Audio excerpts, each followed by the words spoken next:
Vous avez sûrement des tas de questions qui vous sont venues en écoutant les différentes interventions. Voilà, je vois par là peut-être ici, je pense. Voilà, on peut prendre peut-être quelques questions et puis on vous fera réagir. Alors peut-être dites-nous à qui vous vous adressez, puis quelle est la question que vous posez. Je m'adresse d'abord à tout le monde, donc tous les participants. Mais vous allez voir, c'est deux questions qui, à mon sens, sont très importantes. La première, c'est l'importance des nouvelles technologies et des géants de la tech, hein, les GAFA.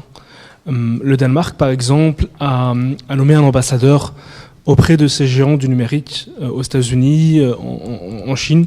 Pourquoi ils l'ont fait ? Lui-même s'est justifié. C'était pas forcément pour les légitimer, mais c'était pour, selon lui, faire porter la vision du peuple danois auprès de ces entreprises, mais aussi pour porter le débat au sein même de ces entreprises. Je pense que c'est peut-être une solution. Est-ce que ce ne serait pas peut-être une piste envisageable pour la Belgique pour accompagner ces transformations numériques ? La deuxième question, on a parlé justement, c'est de la fracture numérique. C'est vrai que l'essor de la technologie est indéniable en Belgique. Il y a un article de la Libre en octobre qui parlait, qui expliquait justement qu'il y a moins de 10% de la population en Belgique qui n'ait jamais utilisé Internet. Donc c'est un vrai essor indéniable. Mais qu'est-ce que ça signifie en fait cet essor de la technologie ? Parce qu'il y a une vraie différence. Et à mon sens, je voudrais aussi un peu qu'on essaie de déconstruire ce mythe de la nouvelle génération connectée. Parce qu'il y a une différence fondamentale entre l'utilisation des technologies, que je dirais récréatifs. On utilise Facebook, Snapchat, WhatsApp, Twitter, tout. Il y a une vraie différence entre ça et l'utilisation, on va dire, plus économique de ces nouvelles technologies. Comment on va créer un métier ? Est-ce que tout le monde est capable de coder aujourd'hui ? Je ne pense pas. Donc voilà, c'est vraiment par rapport à cette fracture numérique qui existe, à mon sens, en Belgique. Et donc je voudrais voir quelles sont les solutions par rapport à ça.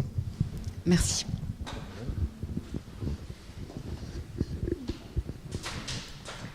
Oui, alors moi j'ai une question donc à propos d'une question. Je m'inquiète très fort sur un point crucial qui n'a pas du tout été abordé lors de ce débat. C'est la question donc de la santé, donc la santé humaine avec toutes ces technologies. Il faut savoir que donc ici il y a quelques jours il y a eu un colloque sur la déconnexion générale. Et dans ce cadre, un certain Paul Lannoy, docteur en physique, nous a communiqué que toutes ces technologies vont devoir faire appel à la 5G, puisque ce sont tous les objets connectés qui vont permettre tout ce que vous prétendez mettre en place. Et or, il faut savoir que la 5G, donc aussi bien Paul Lannoy qu'un grand nombre de physiciens disent que ça va totalement bouleverser l'atmosphère, des ondes électromagnétiques qui nous entourent, et on ne sait pas qu'est-ce que ça a comme effet sur l'humain. Or, déjà maintenant, avec la 4G, moi je connais personnellement, donc parce que je fais partie de la Fédération des associations de patients de maladies chroniques, donc puisque moi-même je suis patiente d'une maladie chronique, et dans cette fédération, il y a une association pour la reconnaissance des personnes électro-hypersensibles. Et je connais donc bien plusieurs personnes là-dedans. Et une des personnes a été électro-hypersensible à partir du jour où la 4G a été mise en place. Et donc, mais qu'est-ce que ça signifie ? Ça signifie des problèmes de sommeil, de mémoire, de concentration, des problèmes digestifs, un tas de problèmes physiques, mais pas uniquement ça. ça a aussi le fait que ces personnes ne savent plus travailler. Pourquoi ? Parce que... Pardonnez-moi, je suis désolée, mais pour que chacun ait le temps de poser la question, mais donc on a bien compris qu'effectivement, vous vous inquiétez pour les effets sur la santé de ces technologies, en particulier de la 5G. Voilà, il y a encore 2 questions. Je fais une question très rapide. En tant que chercheur, je me pose souvent la question de une comparaison un peu technologique. On est un peu comme au moment du développement de l'automobile. Vous savez qu'au développement de l'automobile, il n'y avait pas de code de la route, ce genre de choses. Donc, c'est vrai qu'on est un peu, en ce sens, à ce balbutiement. Il faut savoir que le code de la route a été après enseigné à l'école et on a développé le permis de conduire.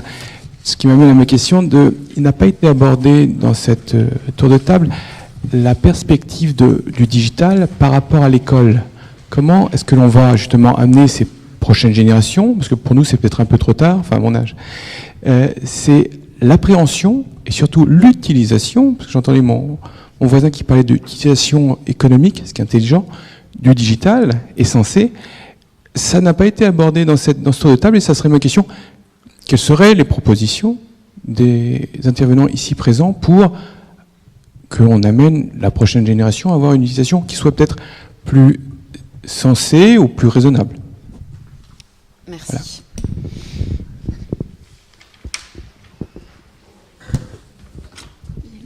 Bonsoir. Voilà, je vais essayer d'être très brève parce qu'on m'a demandé d'être très brève. Au fait, je vais dire, en tant que citoyen lambda, la 5G, tout ça, avant, ça me questionnait, mais ça me questionnait pas encore trop. Et puis, je vous disais, il y aura des bons côtés, c'est comme pour tout progrès, il n'y aura pas de souci, voilà.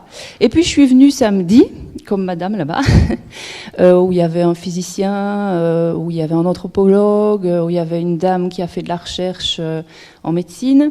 Et ils ont vraiment dessiné un portrait très sombre, je vais dire, de la 5G, du transhumanisme, voilà. Et avec pas beaucoup de pistes auxquelles se raccrocher. Et du coup, ma question, c'est, pour compléter un peu ce que madame disait tout à l'heure, au fait, il y a une décision politique qui a été prise. Vous parliez tout à l'heure de décision, vous rappeliez que le politique était là pour prendre des décisions.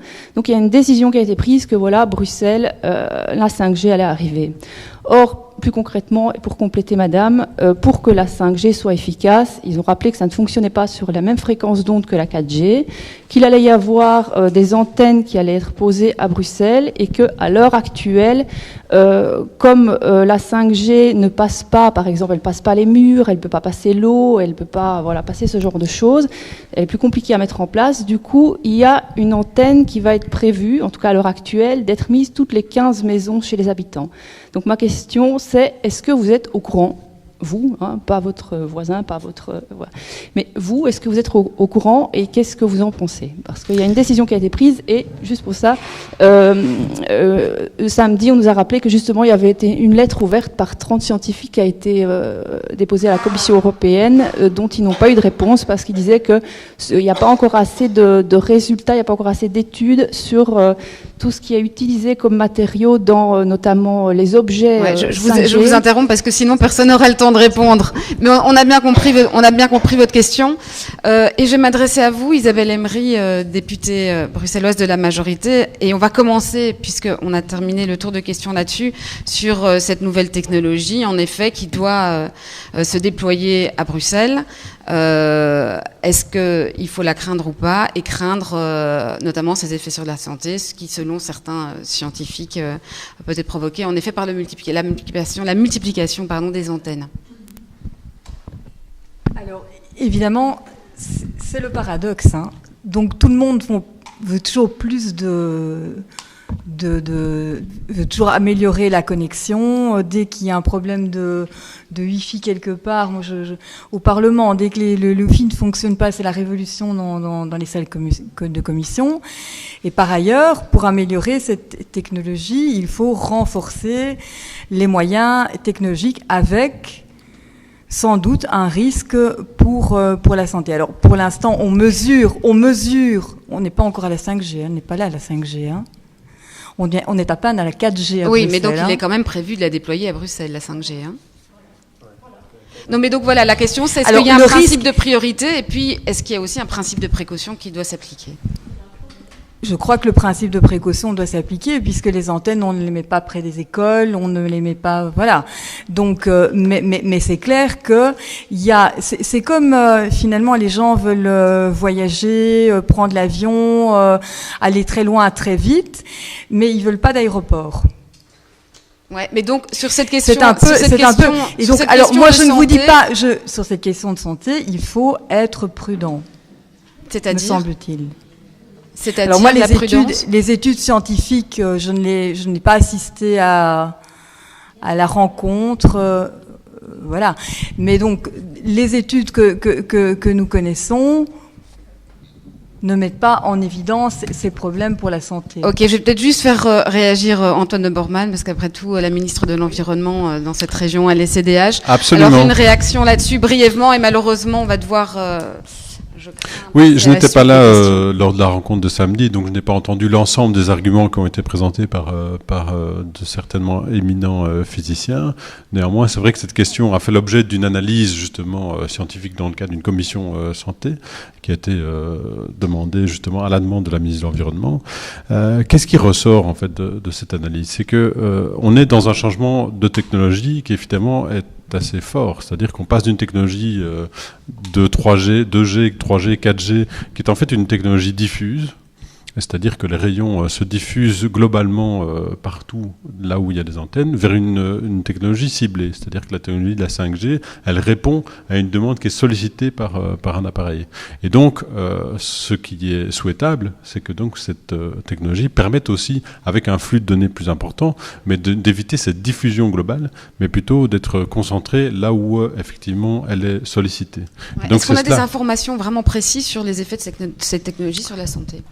Effectivement, donc cette technologie-là ont fait l'objet de recherches et la ministre de l'Environnement s'est basée sur les différents rapports qu'elle a à sa disposition officielle qui permettent de justifier effectivement le fait d'ouvrir la possibilité de pouvoir utiliser cette technologie, sachant que à Bruxelles, capitale de l'Europe, on a déjà eu le débat quand on a eu la 4G avec la ministre Uyttebroeck qui en dernière minute a dû finalement se dire ah mais tiens je vais quand même y aller. Je pense qu'il faut pouvoir prendre des décisions qui sont cohérentes et qui sont aussi axées sur les rapports scientifiques dont on dispose. Cela étant, si vous me permettez, on a aussi abordé une autre question qui me semble-t-il est importante, c'est la question du code de la route. Par rapport à l'utilisation des technologies. 2 éléments par rapport à ça. J'ai parlé tout à l'heure du pacte pour un enseignement d'excellence. Pourquoi ? Parce que je suis effectivement convaincu que l'école doit pouvoir former par rapport justement à l'utilisation de ces nouvelles technologies. Et elle doit former dans 2 directions. D'abord, tout simplement, en assumant pleinement son rôle. C'est-à-dire que le rôle, ce n'est pas nécessairement de pouvoir utiliser précisément un outil à la sortie de l'école, c'est de pouvoir former des personnes qui vont pouvoir s'adapter à un monde qui est en continuelle évolution. C'est-à-dire d'être critique, d'être responsable, de pouvoir apprendre tout au long, finalement, d'apprendre à apprendre. Je pense que cela, véritablement, le rôle qu'on demande à l'école, ça demande aussi de sortir, parce qu'on a parlé aussi de fracture numérique. Je pense que la fracture numérique, elle n'est pas tellement entre ceux qui disposent ou ceux qui ne disposent pas d'un appareil électronique ou numérique, mais de ceux qui peuvent avoir accès à son utilisation correcte. Et donc c'est cela, finalement, l'analphabétisme numérique, c'est surtout celui qui ne parvient pas justement à utiliser correctement ces nouvelles technologies. Ouais, j'en termine juste avec... Vous avez vite skippé de la question de la santé à la question de la fracture. Oui, parce que je pense que c'est une question qui est interpellante, effectivement, de savoir comment est-ce que l'on anticipe.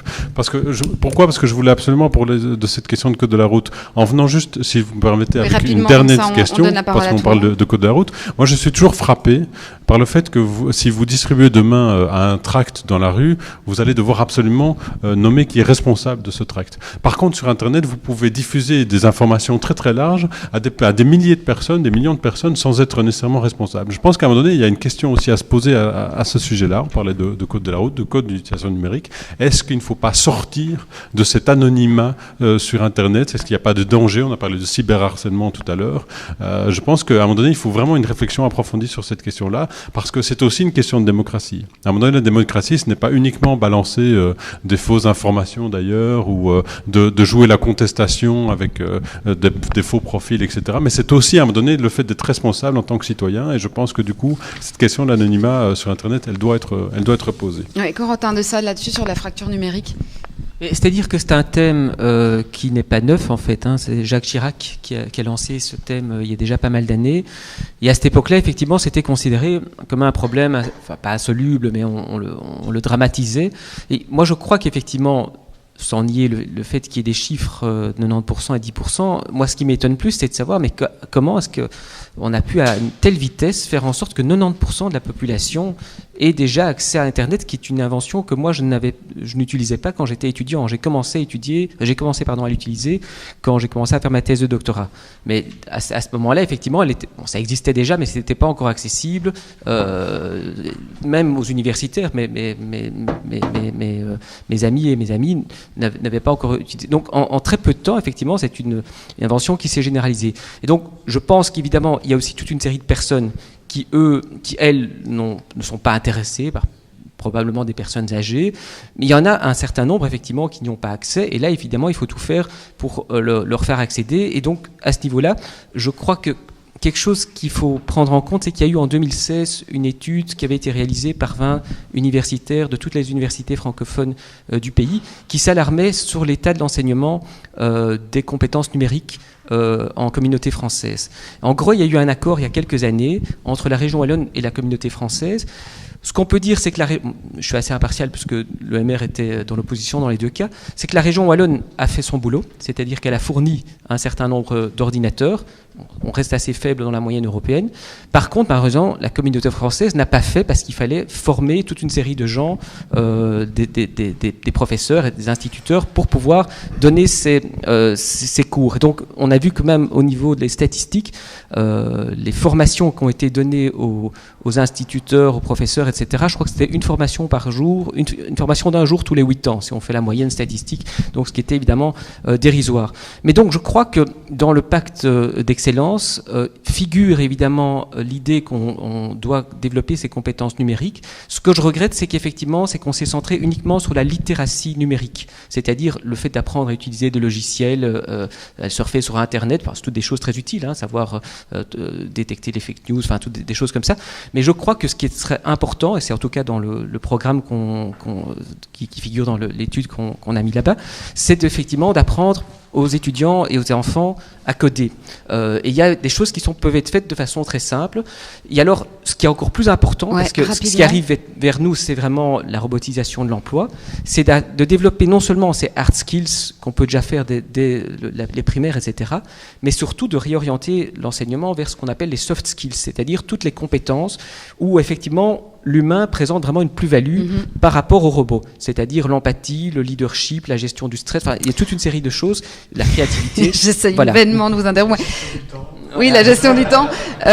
Oui, on mettra un robot, la prochaine fois, ce sera beaucoup plus simple. Et hop, peut-être juste dernière chose, oui, non, est-ce qu'il faut nommer un ambassadeur auprès des GAFA ? Qui était la question qui est venue de ce jeune homme. Moi, comme le Danemark, visiblement, l'a fait. Je ne connais pas cette initiative, je vais m'y intéresser, mais moi, je n'ai pas envie je réagis à chaud comme ça, que se développe une idée que les GAFA seraient comme l'équivalent d'un État auquel on doit aller se référer. Je crois que c'est surtout le politique qui doit vraiment garder la main par rapport à ça, quoi. Donc, si on fait des missions d'accréditation, de toute façon, ils ne sont pas organisés comme une société en tant que telle. Mais bon, ça peut être une initiative intéressante. Je ne la connais pas suffisamment pour... Alors, mais en soi, je n'ai pas envie qu'on par des actes comme ça, on crée une forme de diplomatie, comme si on considérait déjà comme un État, quoi. Alors, Michael Vorbe, très rapidement, sur la 5G, est-ce qu'il faut en avoir peur ou pas ? Et puis, un mot sur la fracture numérique également. Et sur Et sur les ambassadeurs. L'ambassadeur, non, parce que je trouve ça intéressant, ça permet de faire le lien avec le code de la route. Non, parce qu'en fait, le fait que le Danemark ait fait ça, moi j'avais un peu lu, je n'avais pas étudié en profondeur, mais j'ai lu des articles là-dessus. C'est aussi un aveu de faiblesse en fait des États vis-à-vis des multinationales. C'est qu'en fait, les richesses de ces multinationales sont plus importantes que des dizaines d'États africains réunis, donc c'est aussi un aveu de faiblesse, et je trouve que moi c'est plutôt quelque chose qui m'inquiète. Je trouve pas ça normal, et ça me permet de faire le lien avec les codes de la route dans le sens où en fait aujourd'hui le politique, et certainement au niveau européen c'est assez clair, a plutôt tendance à utiliser l'agenda, les révolutions numériques pour son agenda néolibéral, j'ai déjà dit tout à l'heure. Et donc quand on regarde, donc il y a un livre blanc de la Commission européenne sur l'économie de plateforme qui dit très clairement que donc ils ont un agenda européen pour l'économie collaborative, ils osent appeler ça économie collaborative, qui dit que l'émergence des plateformes est une opportunité pour revoir l'ensemble des règles de la société, de l'accès au marché, de la fiscalité, les conditions de travail, tant pour les plateformes que pour tous les prestataires de services traditionnels. Donc, en clair, Uber arrive et au nom d'Uber, on va flexibiliser les conditions de travail des employés d'Uber, mais de l'ensemble en fait des travailleurs du secteur du taxi. Et ça, c'est quelque chose qui me fait peur. Et je pense qu'au contraire, il faut mettre un code de la route qui va dans l'autre sens. Ce que j'ai voulu dire tout à l'heure. Et sur la 5G, je terminerai en disant trois très brèves choses. Donc d'abord, il y a pas mal de critiques là-dessus, effectivement, et notamment Interenvironnement Bruxelles, qui est assez critique sur l'accord qui est passé qui était fait au niveau du gouvernement bruxellois. Donc, PTB n'est pas au gouvernement bruxellois, et donc il y a d'abord un problème d'opacité, et c'est ce que IEB dénonce aussi, qu'il y a un problème d'opacité de la décision qui a été prise. Deuxièmement, il y a des contestations par rapport aux sources scientifiques. Je ne suis pas moi-même expert, donc, mais effectivement, beaucoup d'associations, et notamment IEB, Interenvironnement Bruxelles, critiquent les sources scientifiques sur lesquelles se sont basés la ministre Frémaux, mais aussi l'ensemble du gouvernement bruxellois pour prendre cette décision. Et troisièmement, il y a aussi le cadre global qui est mis pour la 5G, qui est fait sur mesure pour une série de multinationales. Et là, on revient sur ce que je disais tout à l'heure, sur le fait que, au nom des nouvelles technologies, on va imposer un cadre, et dans ce cas-ci, même sans vrai débat public et sans vrai débat démocratique, fait sur mesure pour une série de multinationales. Allez, Mohsine, pour terminer. Donc, à la fois, à la fois sur la 5G, est-ce qu'il faut en avoir peur ou pas? Quelle est votre position chez Ecolo? Et alors sur cette question de la fracture numérique? Moi, je suis pas un technicien de ces questions-là. Par contre, j'ai le souvenir que Ecolo, on avait été vraiment fortement bousculé politiquement au moment de la 4G. Tu l'as rappelé rapidement. C'est-à-dire qu'on avait beaucoup de réticences au départ par rapport à la 4G pour des raisons sanitaires, en fait, qui étaient mentionnées ici. Et donc j'imagine que ces raisons-là ne vont pas évoluer positivement avec la 5G, mais pour être tout à fait honnête, je ne connais pas le sujet. Par contre, ce que ça montre, je trouve d'intéressant pour le débat, et ça fait le lien avec ce que je disais sur la désynchronisation, sur la fulgurance des évolutions technologiques, et les catégories du politique ne suivent pas.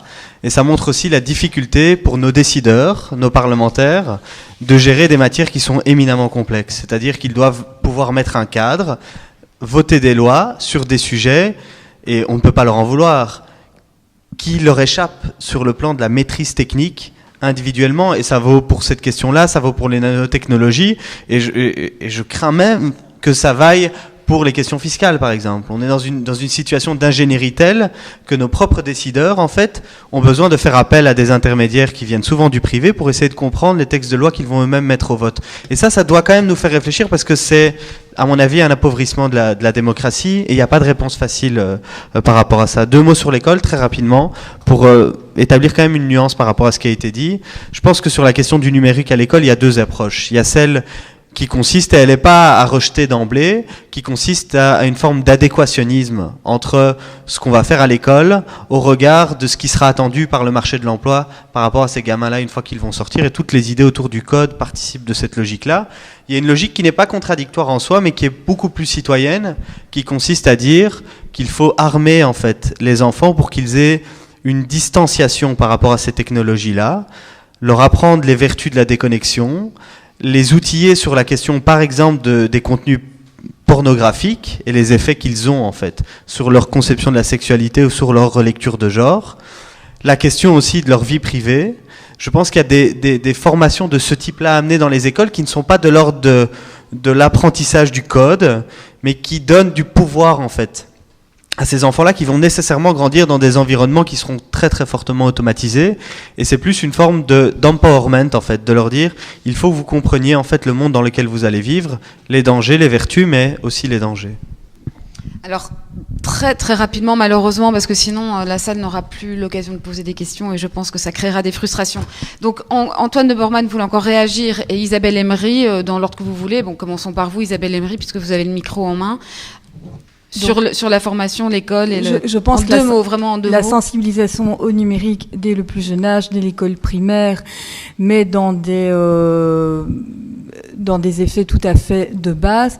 Par contre, je crois qu'il était intéressant de souligner certaines initiatives qui sont prises au niveau de la région, en particulier de Bruxelles Formation, dans la formation en alternance, sur le codage, sur la cybercriminalité. Donc ça, c'est intéressant aussi par rapport à ces métiers en demande, de pouvoir finalement mettre à l'étrier des jeunes qui se forment en alternance, donc dans un milieu mixte qui est le milieu de l'éducation et de l'entreprise.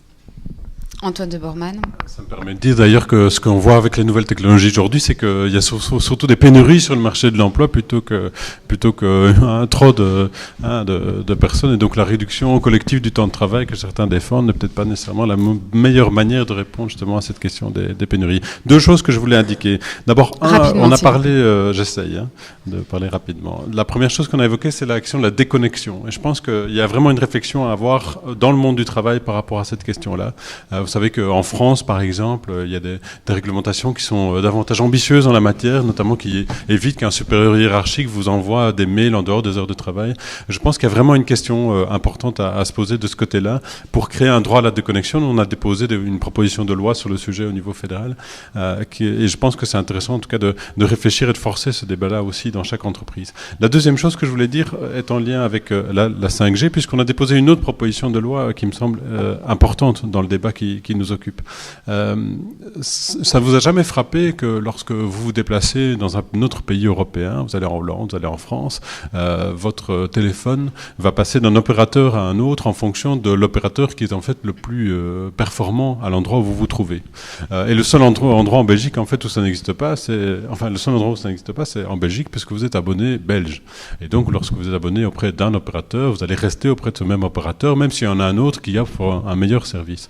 Je pense qu'il faut vraiment réfléchir à ce système-là parce que, en fait, si on permettait d'avoir justement un partage, non seulement des mâts, comme ça existe parfois dans certains endroits, mais aussi des antennes, pour qu'on évite la multiplication par chacun des opérateurs de ses propres antennes, mais qu'on utilise plutôt davantage une seule antenne pour les différents opérateurs, ça permettrait de diminuer nettement l'impact des radiations telles qu'on les connaît. On a déposé une proposition de loi en ce sens au niveau fédéral et on essaie de pouvoir avancer sur ce sujet-là parce qu'il y a un grand paradoxe par rapport justement à cette question-là, à la fois pour les impacts sur la santé, mais aussi par rapport à l'utilisation des ressources en la matière.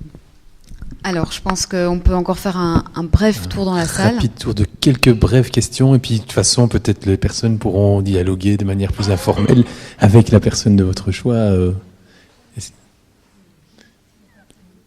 Peut-être en priorité les gens qui ne sont pas intervenus, surtout si c'est le même sujet, mais... C'est le voisin.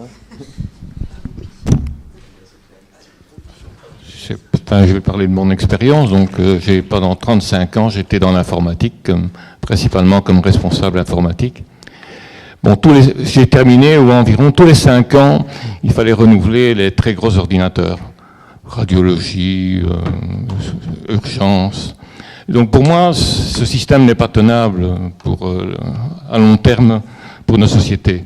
En plus de ça, ce système est extrêmement fragile. Et bien sûr, le niveau est de plus en plus élevé pour, je dirais, contrer et intervenir et pirater dans le système.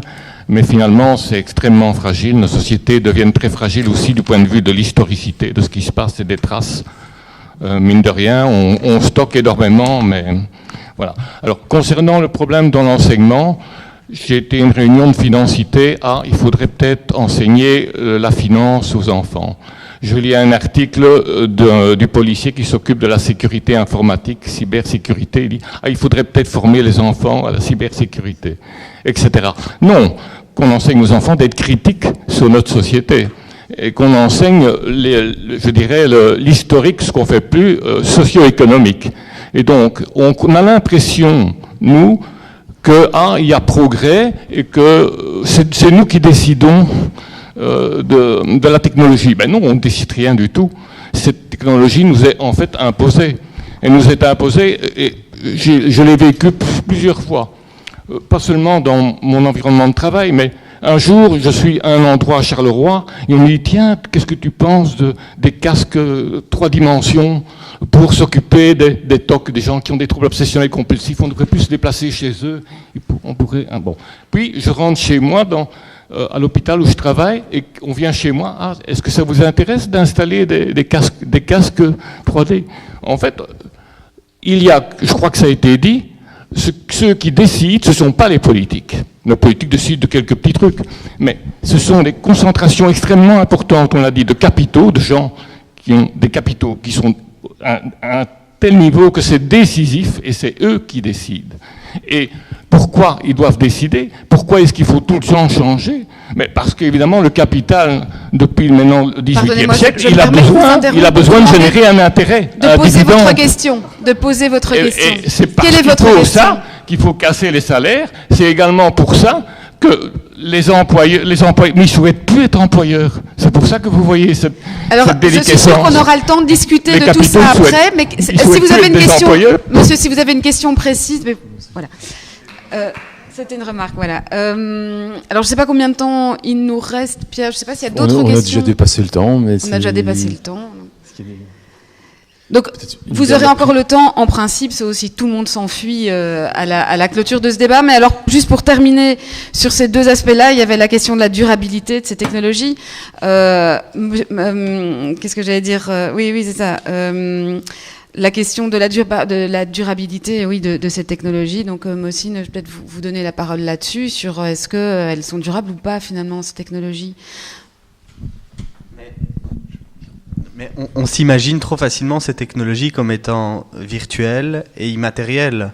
Or, on le sait de mieux en mieux, et c'est une connaissance qui est de mieux en mieux partagée, c'est tant mieux, que ces technologies ont une empreinte environnementale, énergétique importante.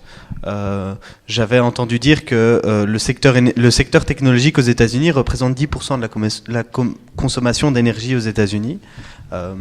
Et ça ne va pas s'améliorer, même si on améliore les processus, etc. Donc, il faut nécessairement intégrer cette dimension-là dans les projections qu'on fait autour de la société numérique. Or, c'est souvent un angle mort des réflexions autour de ces questions-là, mais ça l'est de moins en moins. Il y a 2 ans, j'aurais été un peu plus pessimiste. Aujourd'hui, je vois qu'il y a un certain nombre de publications, un certain nombre d'intervenants qui rencontrent un succès réel autour de cet enjeu-là pour essayer de nous sensibiliser à cette question. Peut-être Antoine de Bormann sur la question, si j'ai bien noté, de ces technologies qu'on nous impose. Est-ce que on a encore notre mot à dire? On peut peut-être lier ça à la question de la 5G, mais est-ce qu'elles nous sont imposées ou est-ce que finalement on a encore notre mot à dire?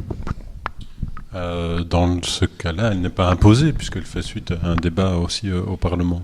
Maintenant, la question, c'est effectivement comment est-ce qu'on peut prendre finalement la maîtrise de l'orientation que l'on souhaite faire de ces nouvelles technologies.